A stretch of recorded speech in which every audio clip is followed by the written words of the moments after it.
All right, we're back on the grain drill. I'm glad in the long run we ended up going with finding a different gearbox route, because this is actually going to be a major upgrade for the drill. And once I get this one apart, we will discuss the differences, but well, let's just get this one apart and then we will discuss the differences, because there was at least three variations of the 64 drill, and this is the second generation of gearbox for them. But anyhow, let's get this apart and then we can talk about the differences.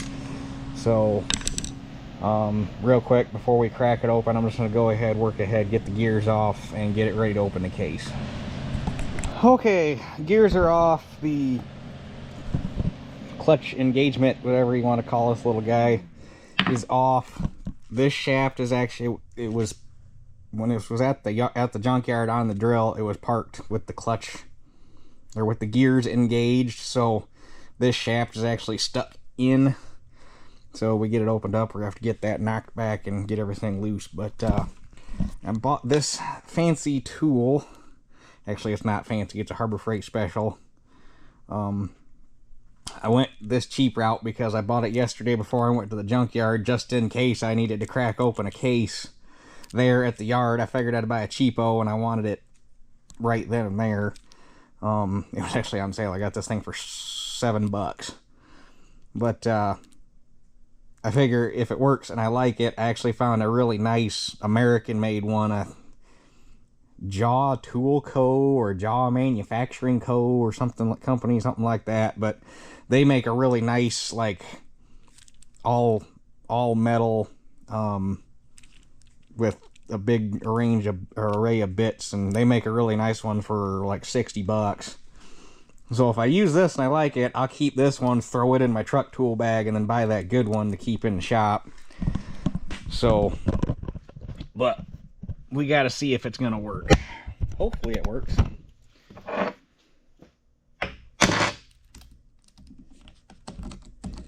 It'll supposedly tighten and loosen. Why on earth anybody would want to tighten anything with one of these? Because then you got to get it back apart later. But anyhow, I digress.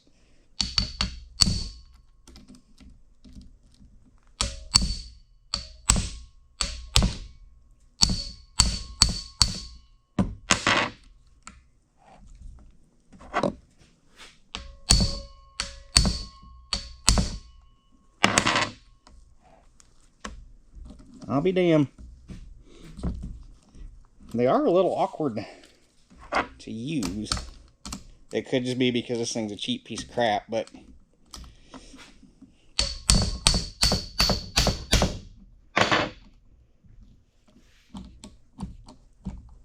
I'd say they could have used a little less, like, spring tension on it, because you got to thwack it. Or of course it could be, maybe I'm not using a good enough a big enough hammer. I don't know.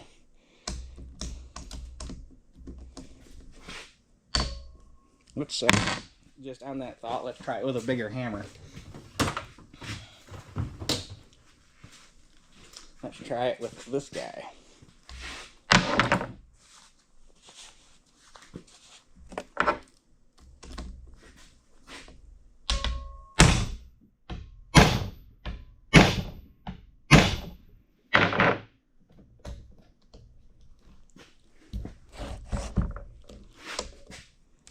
Bigger hammer makes a difference. Oh yeah. That's the ticket, bigger hammer. That being said, they probably could have used a little less spring pressure, and then you could have done it with a hammer like this. I digress. It does the job they advertised it to do.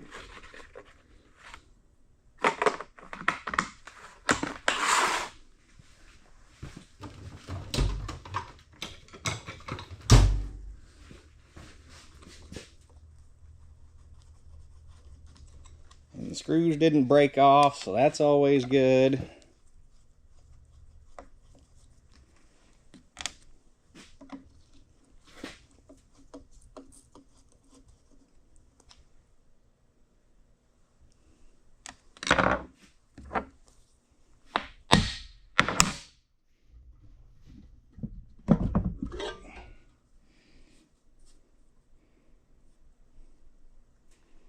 She's a little crusty, but not too terrible. It did have water in it when because I mostly had the case drained already. It did have water in it, but it's not nearly as bad as I thought.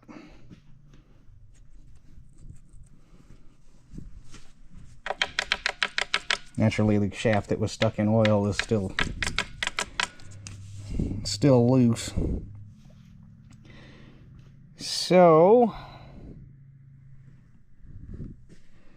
what can we do? First things first, we gotta get that knocked back.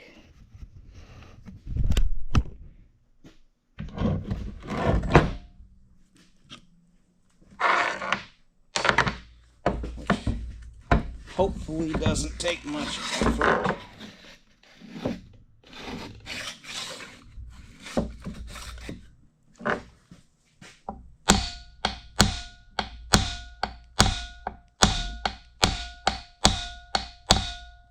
It is moving.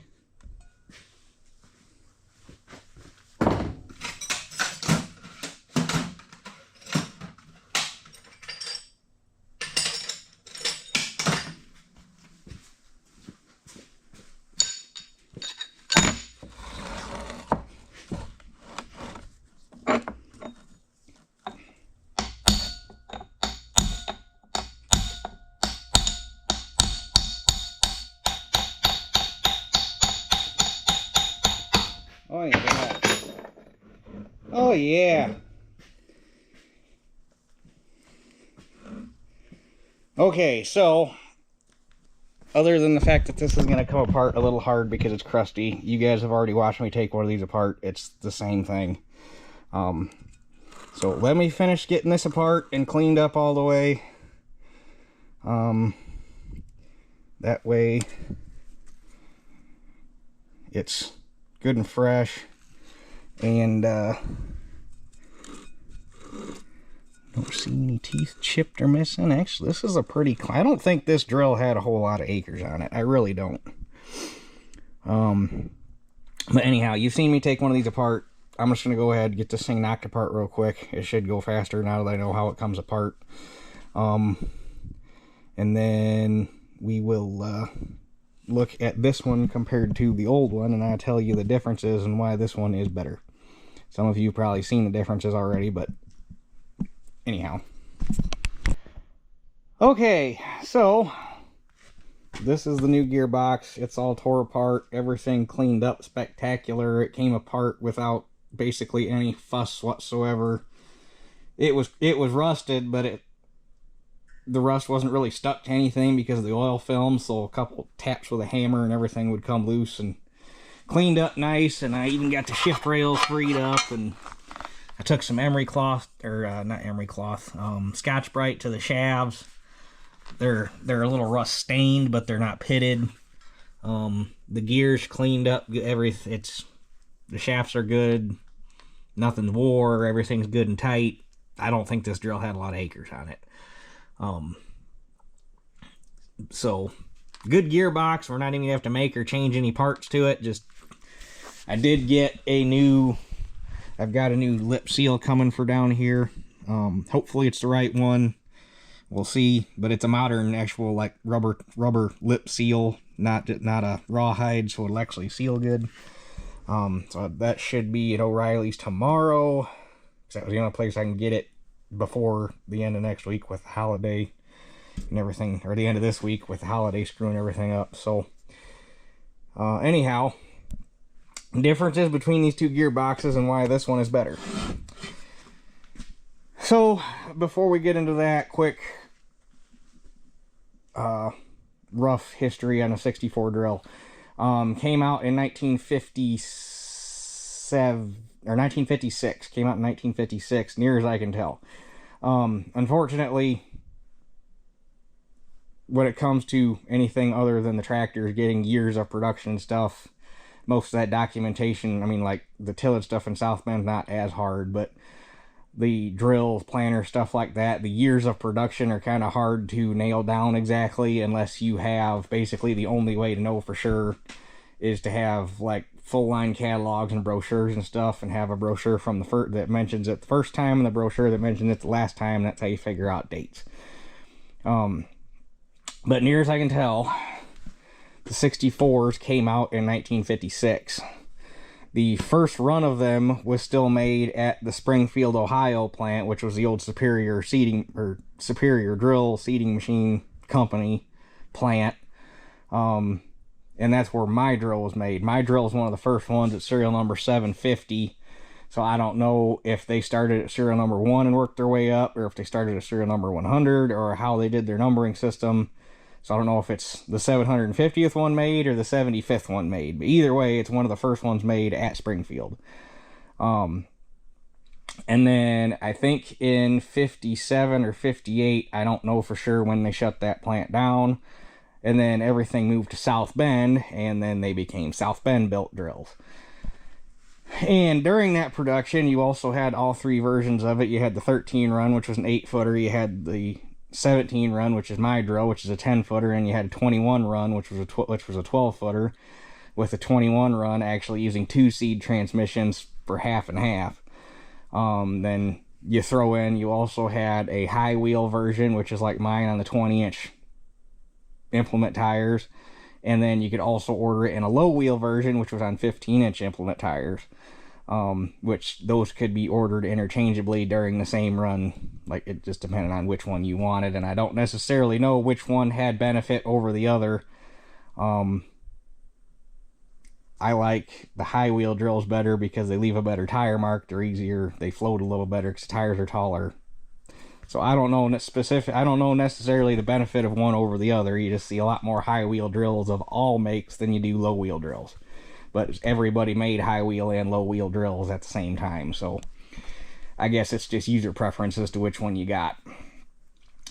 And then if you really want to throw a wrench into it, in 1957 only, there was a variation of the 64 drill called the Model 54 drill.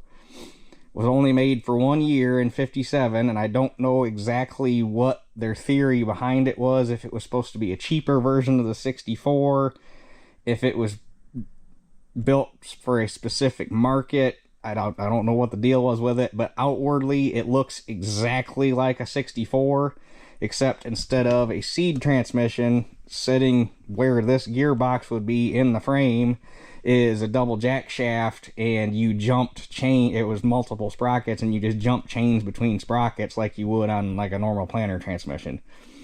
So I don't know if it was a cheaper version of the 64, or I've only ever seen them in pictures. I've never seen them in person, and like I say, they were only built for 1 year to begin with, so there's not that many around.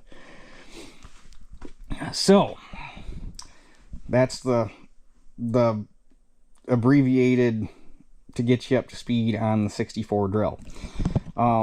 So there was also there was two, I guess, frame variations that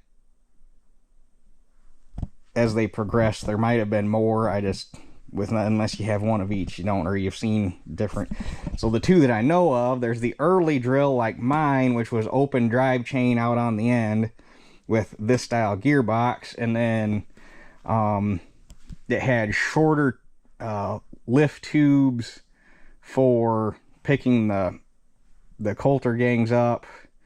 There was a couple other slight differences that make my drill kind of a pain to find parts for. And then, like the drill that this came off of, they got enclosed chain guards on the end. The chains still weren't oiled, but they had a sheet metal guard that went over the drive chains to protect them on the end of the drill from the wheel to the main drive shaft. They put longer tubes, or spring tube, pickup tubes, whatever, on the rock shaft to pick the gangs up. This style gearbox, there was a couple other cosmetic changes, but it was still a 64 drill. They didn't change the model, they just made some cosmetic and mechanical changes to it to make it a better drill. So that's where we get to the difference in these gearboxes and why this one is better. So casting numbers 340019-C. This is the old one off of my drill, early drill, Springfield, Ohio drill. This one is a casting number 340155C. Later model South Bend drill. The only difference between these two castings, dimensionally they're the same, they look the same inside, they look the same outside. The only difference is this one, when they cast it, they put these ramps in here for your clutch. So on this drill, that clutch, actually I think it would go like this. Either way, when you lower the gangs, so this would be declutched, you lower the gangs, that slides in, and then that lets this pulley, or wait, is that right? I'd have to have it on the drill, honestly, now I can't remember. But anyway, it lets it, or it pushes and or pulls on this sprocket, and I can't remember because it's not on the drill. And that sprocket under spring pressure will, the spring being on this side, so it must rock, yeah, it must rock in to clutch and out to declutch. Anyhow, it will let that sprocket slide over, and then there's a dowel pin in the shaft that these dogs catch on, and you've got two driving points, and that's how that clutch works. That sprocket slides in and out on the shaft as you lift and lower the gangs. So you've got a wear point here, you got the wear point here, you got, this is all one big wear point, and you've only got two dogs engaged at any given time to take all the torque of the drill operating. Obviously, if this wears out, you can replace or repair this part. Mostly replace. If this wears out, you either hopefully braze it up or your SOL, because it is cast in, this isn't machined or anything, this is cast right into this gearbox. And you've only got two points of contact driving the entire drill, which in a lower speed, not that big of a deal, because your gear ratio, you don't have a whole lot of torque going to the drive line, which is why I never had any issues with this thing in beans. But you gear it all the way up to run high speed for wheat, all of a sudden your higher gear ratio, you got more torque to run the output side.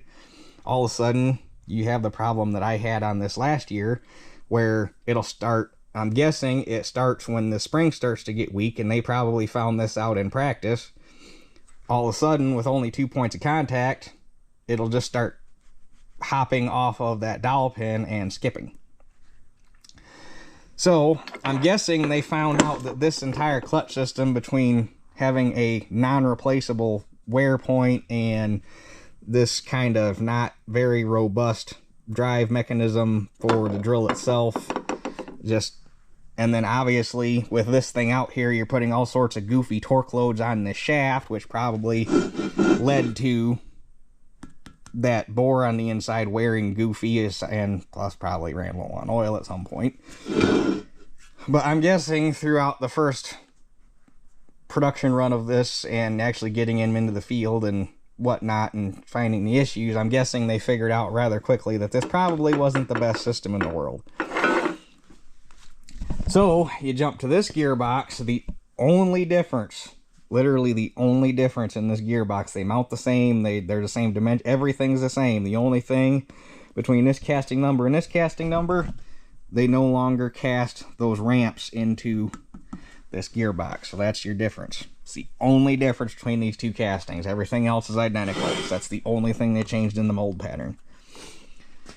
So on this one, where you have this entire clutch mechanism out here, all you have is the main, this is the main input shaft. That's the one that sticks out that side. With this gear stack, there is no clutch on the gearbox. This is the output gear stack that you switch back and forth between high gear and low gear, and between that and the transmission, that's how you get all your speeds. This guy, this is the drive sprocket for the grass seeder. This is the drive sprocket for the gearbox itself. And then if I remember right, when I took it off, there wasn't anything hooked to this sprocket. So I'm guessing these two, like this side, you flip those to get more gear, get more speeds out of the grass seeder. I'd have to look in my manual. Probably doesn't even show that because my manual's for my drill. I'd have to get a later manual to show this for this drive for the grass seeder. But the only thing important for what we're doing is this is the main drive sprocket for the gearbox. So how do they get the power to the gear, or how do they declutch the gearbox now without the clutch being on the gearbox? That's where another part comes in. You got this guy now. So this is actually this clutch, which now you have a two halves, a multiple jaw. This is basically the same clutch that they put on the planters. Near as I can tell, this part is the same as a 540. This part's the same as a 540. This part should be the same as a 540. The only thing that's different is this side of the clutch because of the way they bolted this sprocket out. But for near as I can tell, this has a lot in common with the regular planter clutches that they used on the row crop planters. And then if this was a clutch lift, not a hydraulic lift like I converted mine to, if it was still a clutch lift drill, this is the drive sprocket that goes out to your lift clutch, which this has to be there unless on the hydraulic lift models they replace this with a sleeve, which I'm not worried about. I'll just leave this sprocket on there because it acts the same way. This has to be on there because this is where your spring to open and close the clutch reacts off of, is this sprocket itself. So basically, now you have a much more robust, 100% replaceable wear item clutch that goes down now on the main drive shaft that runs across the entire drill.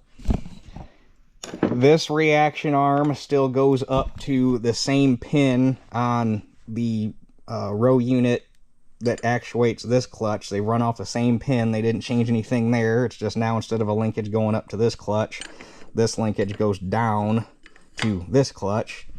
And then this reaction arm goes up and catches this bolt on the gearbox. And then this one's slotted so that you can rotate it to get the correct engagement point. And then the only thing that changes on the drive shaft is, and now I'll unfortunately have to take the drive shaft out so we can put a hole in it and install this clutch. But the only thing that changes on the drive shaft now is there's going to be a hole drilled, the center two frame rails for the tongue and everything, and the where the gearbox mounts are right here. So now just have to drill that hole in the shaft to get power to the driven side of the clutch, because this is the drive side that takes power off of the drive shaft, this guy, because I just sawzalled this off the drill.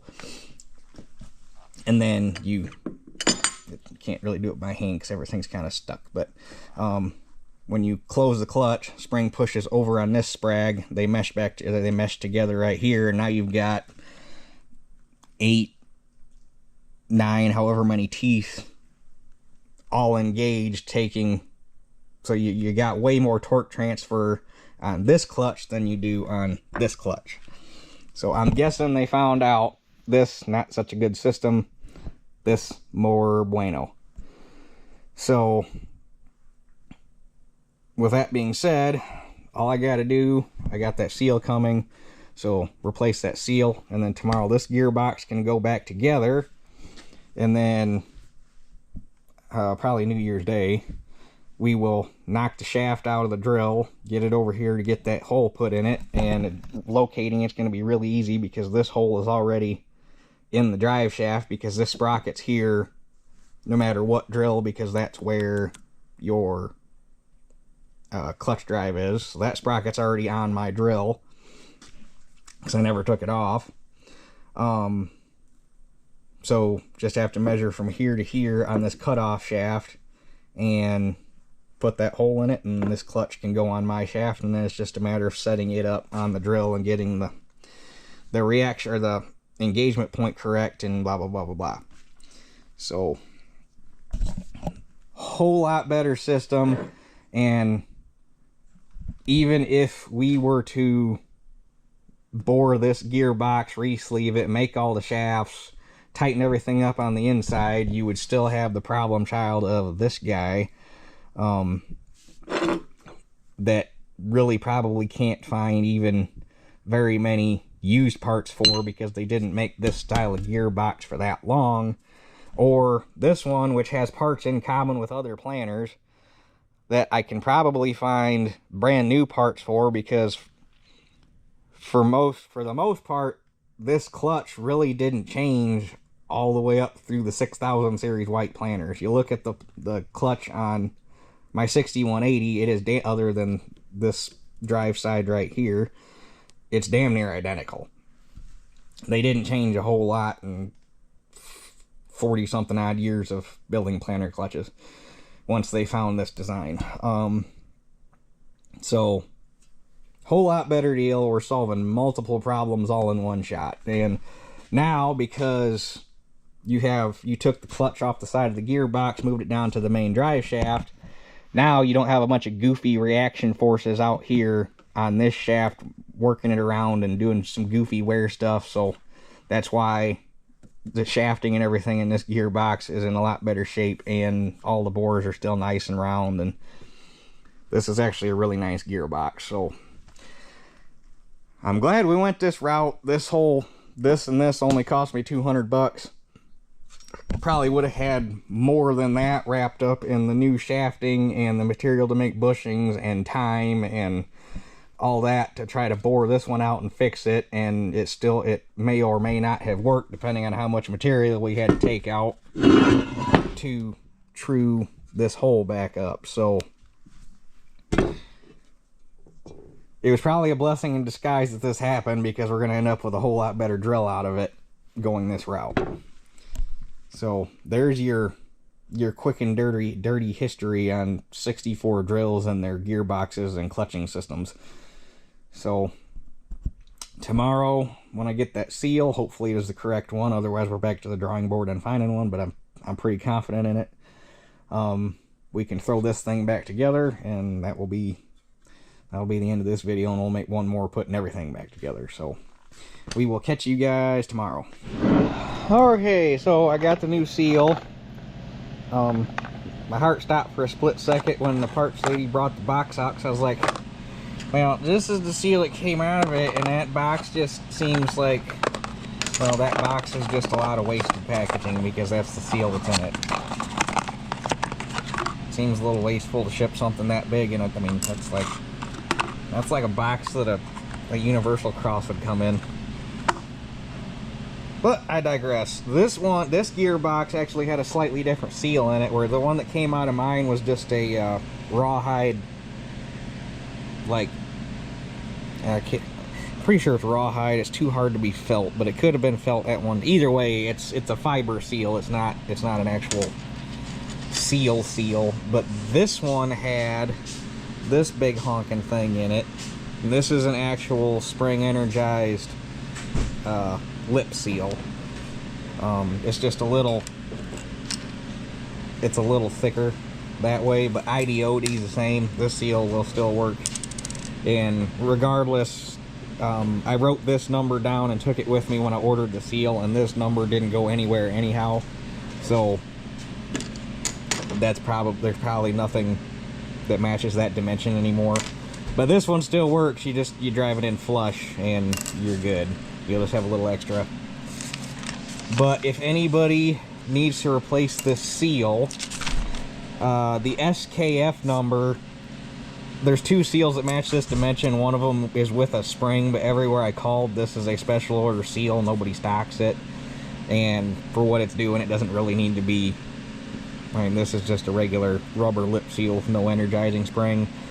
There's no pressure on this. It just needs to hold oil back. It doesn't need anything special. So this seal here, if anybody needs the number for any reason, is a SKF 11081, or this is the precision number is a 340151, or the national number is a 3401. Okay, well, national is the same number then.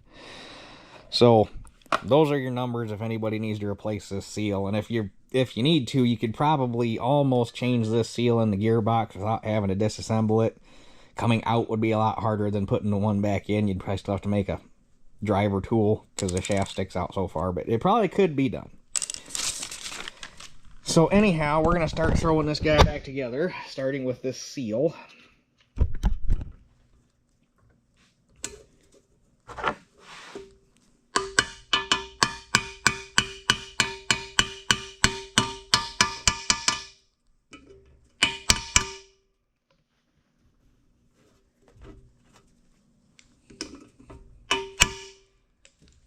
There we go.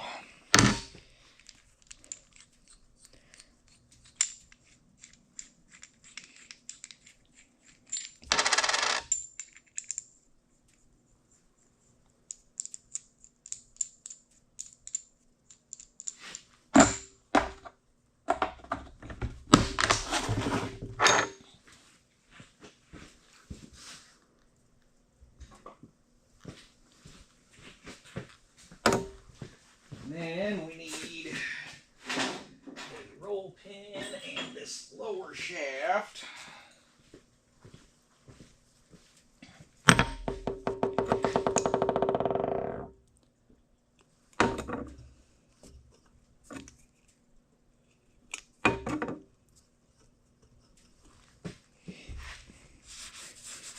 So I guess while we're putting this together, quick story time from work. Obviously, not a whole lot going on right now. The big thing we're doing is going through servicing equipment. And we got two sprayer, well, one's a dedicated spreader. We got a John Deere 600R that is a dedicated spreader. And then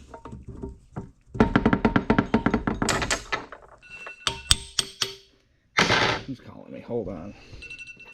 Alright, sorry about that. Anyhow, two sprayers, or well, one's a sprayer, one's a dedicated spreader, and then the other one is a dual purpose. You can change out the spreader box for a sprayer unit, and that's a John Deere 4045. So we're going through doing maintenance on this thing. This 4045's got just a tick over 1,200 hours on it. Deere recommends changing the hydraulic oil filters on it at 1,200 hours or 1,000 hours, so it's 200 hours overdue at a minimum for a hydraulic oil filter change. Well, the main hydraulic oil filter on this thing is on a big, I don't know if it's a priority valve, if it's just a distribution block. I don't know exactly what it is, but it's this big aluminum box. It's probably at least bigger, if not half again bigger than this gearbox, with a hydraulic filter going in the side of it and like 8 different hoses, and there's some electrical wires going in the top of it. And this whole schmear is mounted underneath the frame.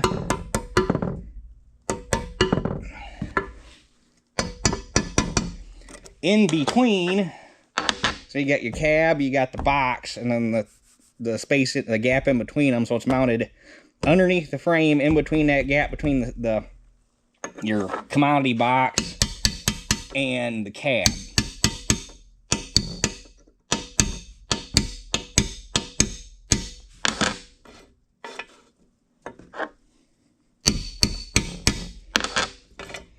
So where it is,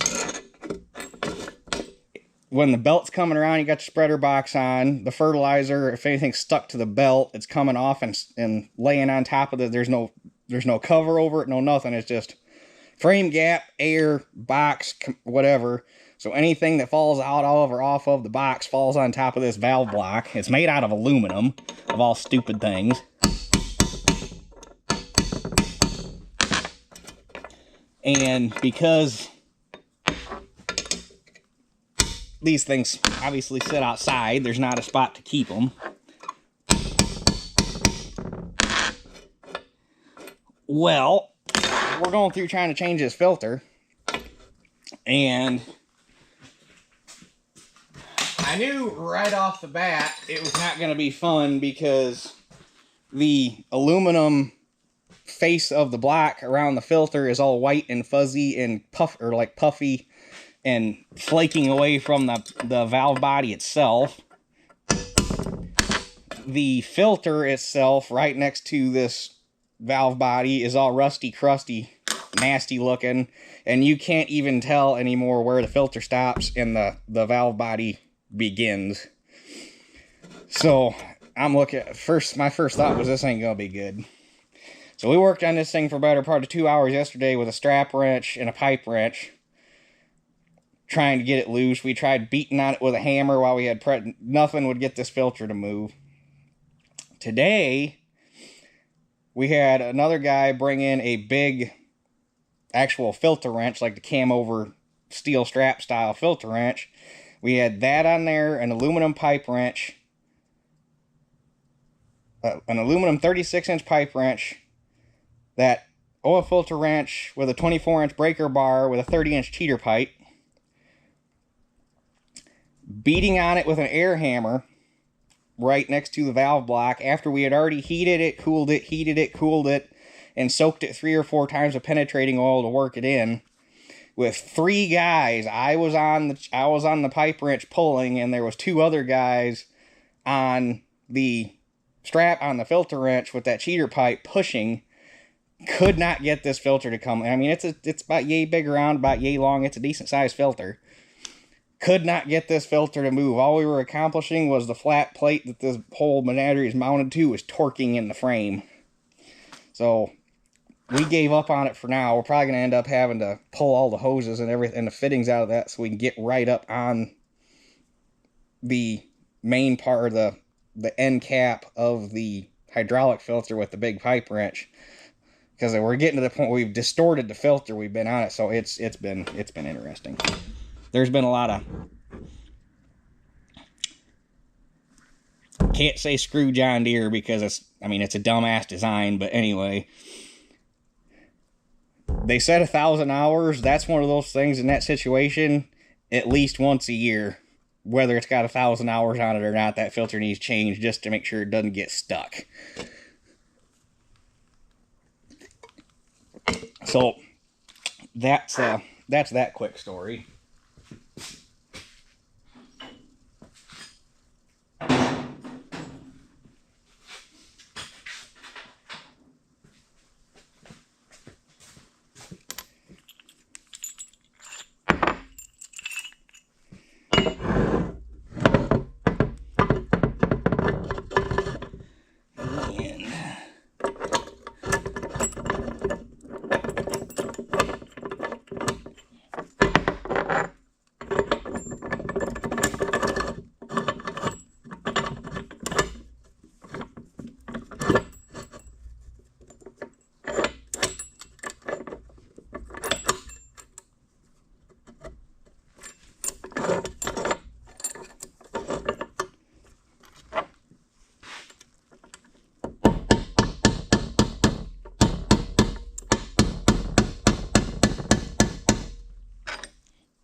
One of these days I need to buy one of those special roll pin punches. It's got the little dimple in it that locks in so you don't slide the punch off.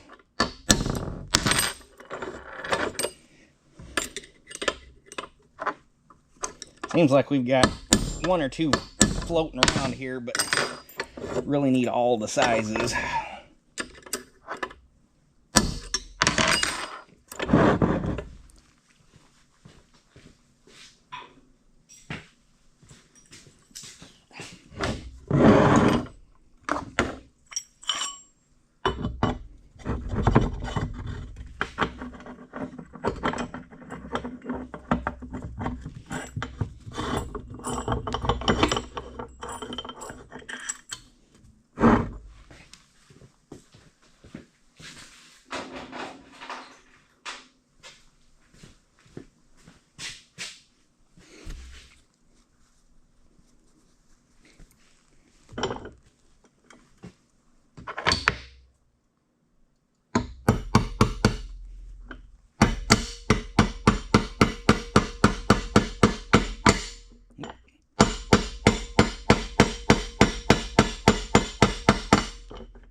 Okay, now for the big gear.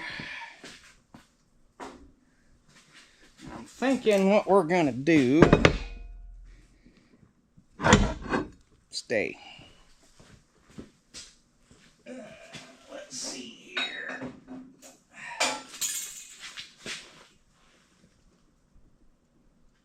I'll be danged.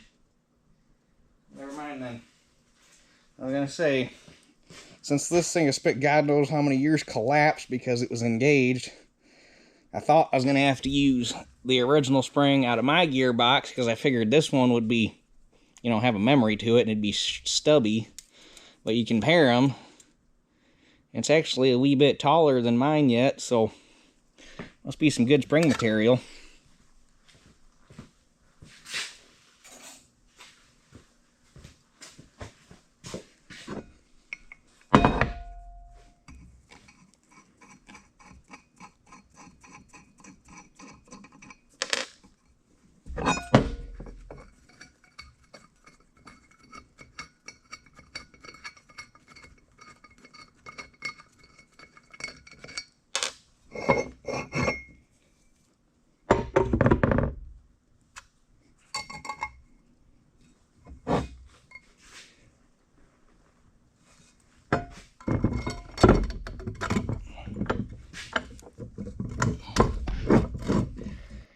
Okay, I forgot, before that big gear goes in, we got to make a new gasket for the cover.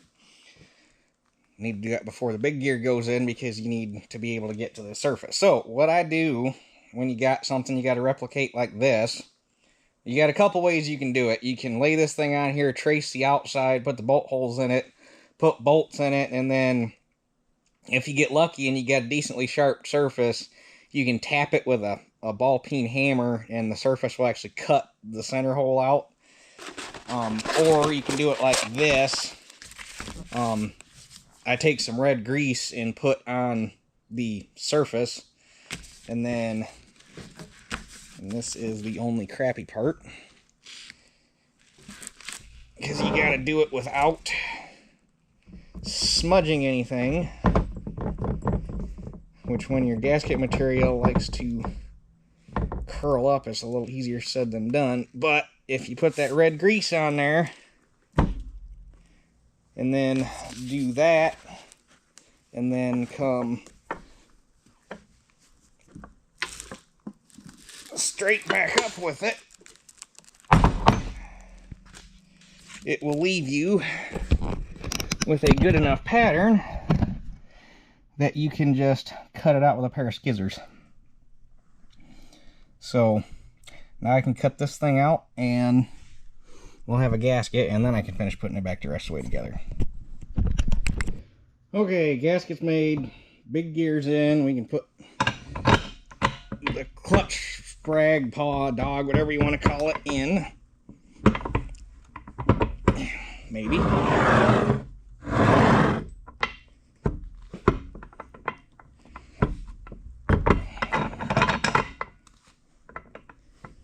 Oh, well, it only goes in there one way anyhow.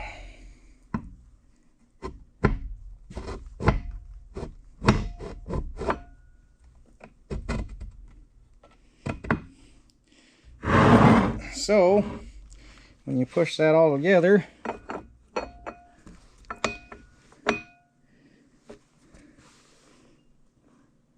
and honestly, it looks like can probably stand to throw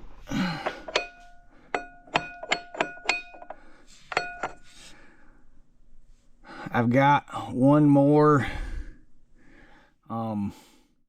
spacer out of my old gearbox. It might not hurt to throw in here.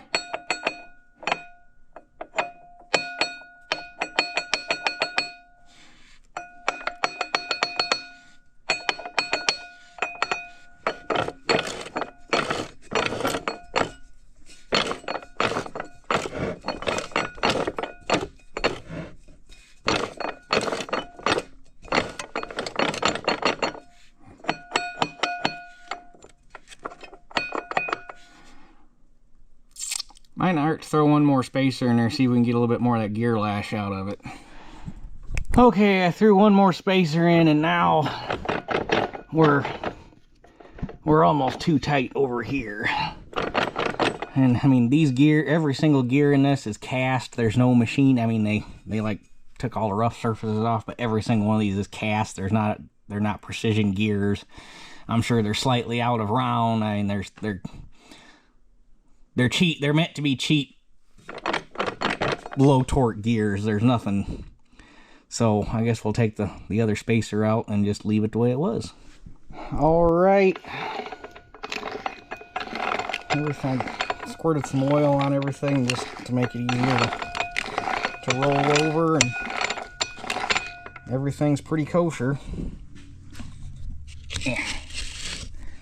So when you want to change speeds, you just, well, obviously you have the top on it, but if you want to just say change to a different gear, you just, I think that one go there, that one go there.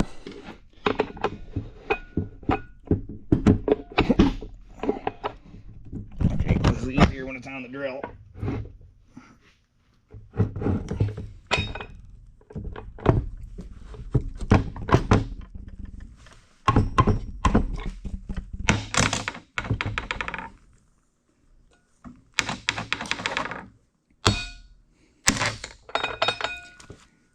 It's easy when you're on the drill, because if you got you rattle the handles and then it finds its way in. You can't do that like this. But so then you go out here, and now your output speed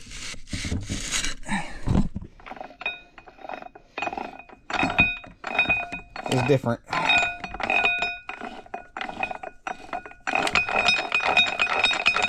So that's how the inside of one of these works. Pretty darn simple.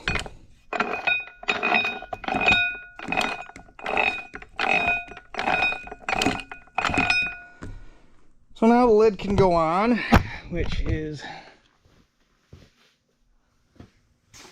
here's the gasket.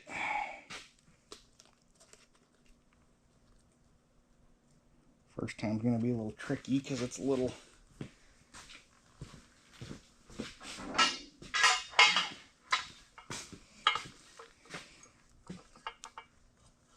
let's see, you want this one over here somewhere and this one over here somewhere.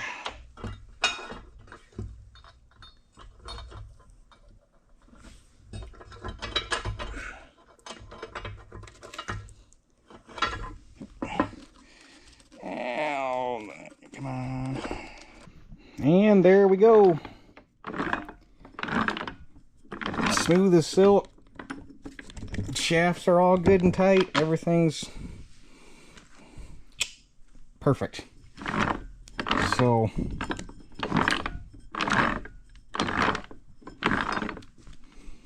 but that's an Oliver 64 drill seed transmission.